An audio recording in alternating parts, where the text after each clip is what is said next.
Hello everyone, welcome back to my YouTube channel. अगर आप सब ने अब तक इस सीरीज़ के प्रीवियस वीडियोस नहीं देखे हैं तो आई रिक्वेस्ट कि आप पहले उन्हें देख लीजिए। और अगर आपको मेरा एक्सप्लेनेशन अच्छा लगे तो मेरे चैनल को लाइक एंड सब्सक्राइब करना ना भूलें।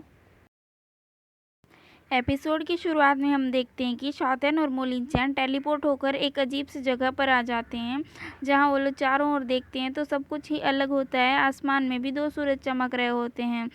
शॉटन ये सब देखकर बोलती है, कहीं ये लेजेंडरी शर्लिंग कॉन्टिनेंट तो नहीं है जिसके बारे में वियर्डो ने चर्चा किया था, बट हमें कुछ भी नहीं बताया था।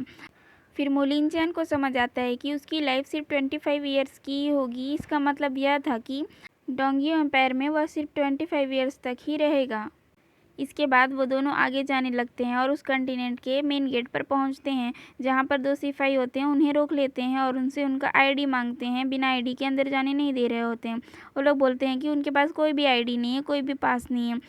तो सिपाही उन्हें टेम्परेरी आईडी बनाने बोलते हैं। जब मोलिन-चैन आईडी बनाने के लिए उस स्टोन पर अपना हाथ रखता है तो वह स्टोन साइन करता है। उसके बाद फिर जब शॉटन उस स्टोन पर हाथ रखती है तो स्टोन टूट जाता है और थोड़ी देर बाद ब्लास्ट हो जाता है। तो शॉटन उनको समझाने की कोशिश करती है कि मैंने ये सब कुछ नहीं किया, वो अपने आप हो गया।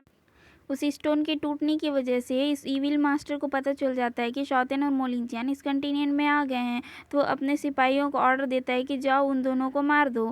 फिर इधर हम देखते हैं कि कुछ मास्टर्स होते हैं जो अपने सारे पावर्स को दूसरे मास्टर में ट्रांसफ़र करते हैं, और वह मास्टर ब्लैक एनर्जी को बाहर आने से रोक रहा होता है। बट थोड़ी देर बाद वह मास्टर इंजर्ड हो जाता है।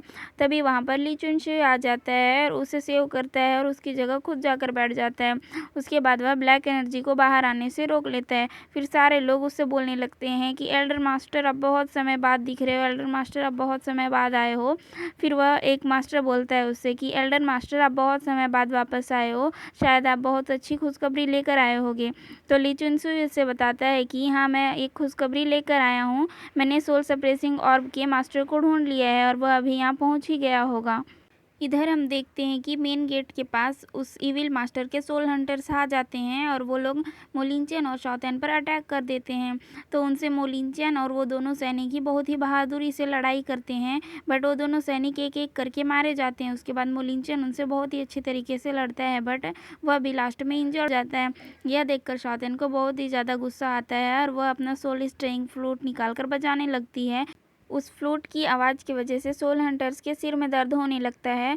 और फिर हम देखते हैं कि शॉटन को सारी मेमोरीज़ याद आ रही होती हैं, जब उसने पहली बार मोलिन-चैन को देखा था। उसके बाद सारे स्वीट मोमेंट्स याद आते हैं। मैं ये सोच रही थी कि अभी ये क्या टाइम है उसे याद आने का, बट मुझे बाद में समझ आया कि यहाँ क्यों याद आया उसको, बाद में पता चलेगा। शॉटन बहुत देर तक फ्लूट बजाकर उन सोल हंटर्स को रोकती है, बट फ्लूट बजाने की वजह से वो खुद इंजर्ड हो जाती है और बेहोश हो जाती है। तभी वहाँ पर इस पर्सन की एंट्री होती है। जब हम इसका फेस देखते हैं तो यह हमें एल्डर प्रिंस नज़र आता है, बट यह एल्डर प्रिंस नहीं है, उसका ग्रैंडफादर मो यीफेंग है। वियर्डो हमेशा इसी को तो कोल्ड फिश मो बोलता था। अब यह कोल्ड फिश उन सोल हंटर्स पर एक ही अटैक करता है और वो सारे सोल हंटर्स इंजर्ड हो जाते हैं और वहाँ से भाग जाते हैं। इसके बाद यह मोलिन-चैन को जाकर पकड़ता है। तो मोलिन-चैन उठता है और उससे बोलता है कि ग्रैंडफादर प्लीज़ मेरी शॉटन को बचा लो, और उसके बाद फिर से बेहोश हो जाता है।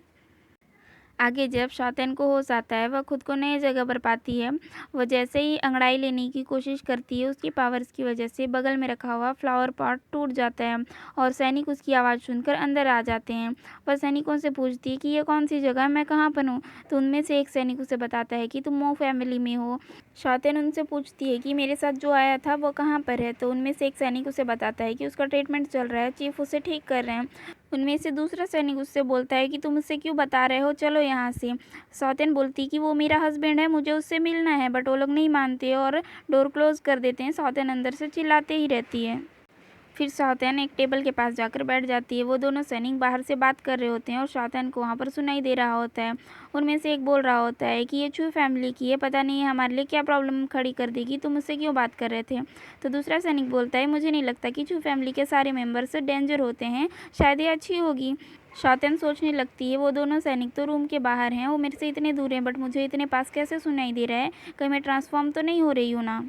तभी वहाँ पर एक लेडी शौतेन के लिए खाना लेकर आती है। शौतेन उसे बताने लगती है कि कल मैं और मेरे हस्बैंड जब यहाँ पर आए थे, हम पर कुछ लोगों ने अटैक कर दिया था। उसके बाद हम बुरी तरह से इंजर्ड हो गए थे। जब मैं सुबह उठी तो मेरा हस्बैंड मेरे पास नहीं है, वो कहाँ है? आप कुछ मेरे लिए हेल्प कर सकती है क्या? बट वह लेडी उससे कुछ भी नहीं बोलती। वह बोलती है कि मेरा काम हो गया, मैं अब यहाँ से जा रही हूँ। बेचारी शौतेन पीछे चिल्लाती रहती है, बट वह नहीं सुनती, चुपचाप चले जाती है। फिर शौतेन को चक्कर आने लगता है। वह सोचती है कि आज सुबह से मुझे इतना चक्कर क्यों आ रहा है। जब वह आंखें बंद कर लेती है, उसे बाहर खड़े सभी लोग दिखाई देने लगते हैं, उनकी बातें भी सुनाई देती है। वह आगे जाती है तो और लोग भी उसे दिखाई देने लगते हैं। फिर शौतेन आंखें खोलती है और सोचती है कि मुझ में ये जो सुपर पावर्स आए हैं, मुझे इसका यूज़ करके मोलिंचन को ढूंढना चाहिए।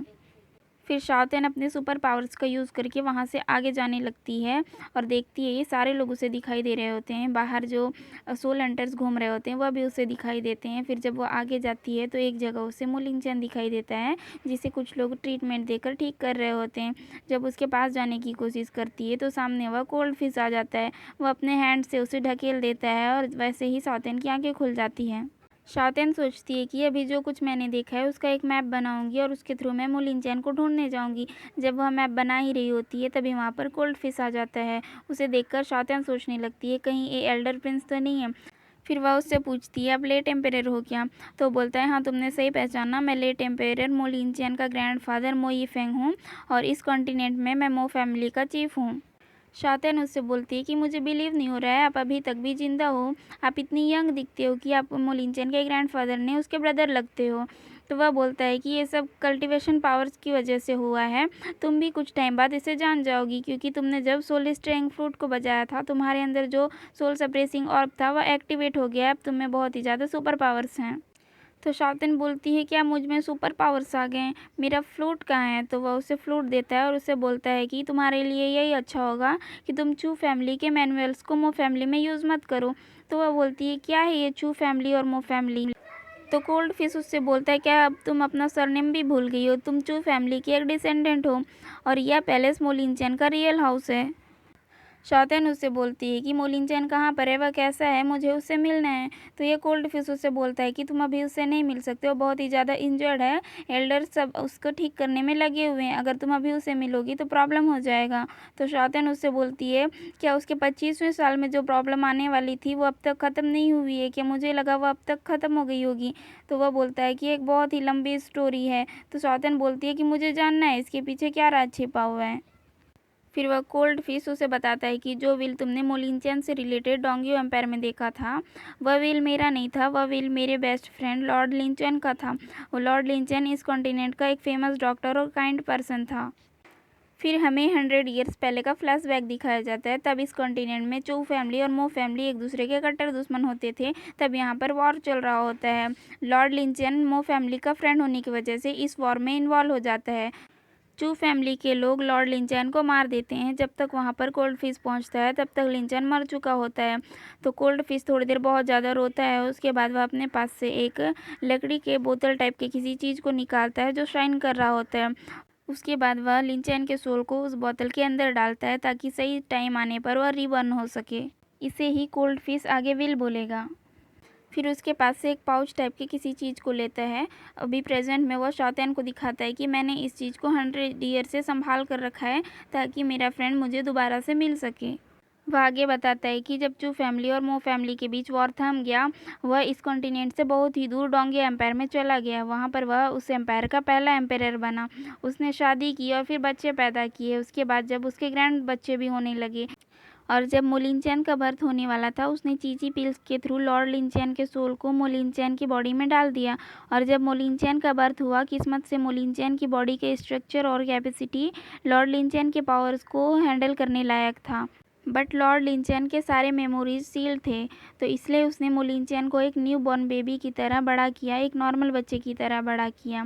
बट जैसे उसने 25 ईयर्स क्रॉस कर लिए हैं, वह सील टूट चुका है, उसे लॉर्ड लिंचन के मेमोरीज वापस आने लगी हैं। जैसे जैसे लॉर्ड लिंचन की मेमोरीज वापस आएंगे वैसे वैसे वह मोलिंचन के रूप में डोंगियो एम्पायर में जो भी लाइफ जिया उसे भूलने लगेगा, इंक्लूडिंग शौतेन को भी वह भूल जाएगा।